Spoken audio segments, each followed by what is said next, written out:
வணக்கம் நண்பர்களே. நாம எல்லாரும் ஒரு பயணத்துல இருக்கோம் இல்லையா? பிறந்ததிலிருந்தே ஏதோ ஒன்னு தேடி ஓடிக்கிட்டே இருக்கும். ஆனா இந்த ஓட்டம் ஒரு நாள் நிக்கும், மூச்சு நின்னுடும். அப்போ அதுக்கப்புறம் என்ன யோசிச்சிருக்கீங்களா? நம்மளோட உயிர் அது எங்க போகும்?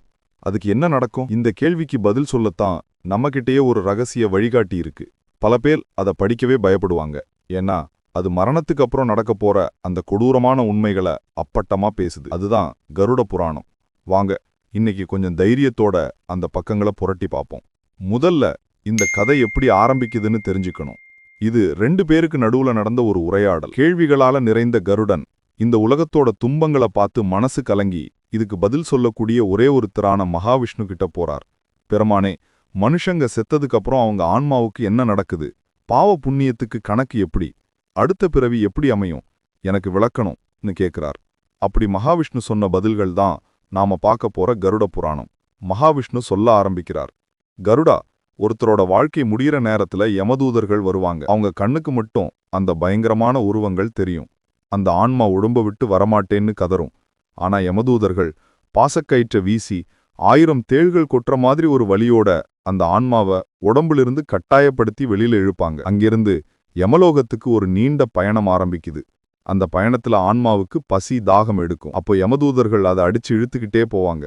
இந்த நேரத்துல தான் பூமியில அவங்க பிள்ளைகள் வைக்கிற பிண்டம் அந்த ஆன்மாவுக்கு 1 வருஷத்துக்கான சாப்பாடா போய் சேருமா. எள்ளும் தண்ணியும் இறைக்கிறது அதோட தாகத்தை தீர்க்குமா. போற வழியில வைதரணின்னு ஒரு ஆறு வரும். அதுல ஓடுறது தண்ணி இல்ல, ரத்தமும் சீழும். பாவம் செஞ்ச ஆன்மாக்களை இந்த ஆத்துல தான் தள்ளி விடுவாங்க.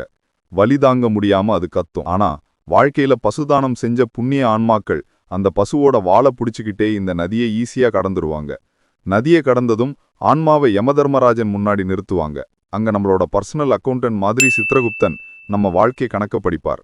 மகாராஜா, இவன் தாய் தந்தையரை முதியோர் இல்லத்துல விட்டான், ஆனா பசியோட வந்த ஒருத்தனுக்கு சாப்பாடு போட்டிருக்கான்னு நல்லது கெட்டது 2ஐயும் படிப்பாராம். அப்போ நம்ம வாழ்க்கை ஒரு சினிமா படம் மாதிரி கண்ணு முன்னாடி ஓடும்.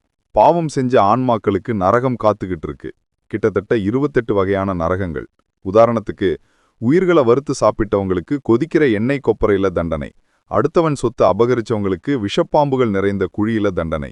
கேட்கவே கொடூரமா இருக்குல்ல? நரக வாழ்க்கை முடிஞ்சதும் ஆன்மா மறுபடியும் பிறவி எடுக்கும். இங்கேதான் கர்மா வேலை செய்யுது. தங்கம் திருடியவன் அடுத்த பிறவியில புழுவாக பிறப்பான். பெற்றோரை அவமதித்தவன் ஆமையாக பிறப்பான். குருவின் மனைவியை ஆசைப்பட்டவன் அடுத்த பிறவியில தொழுநோயாளியாக பிறப்பான்.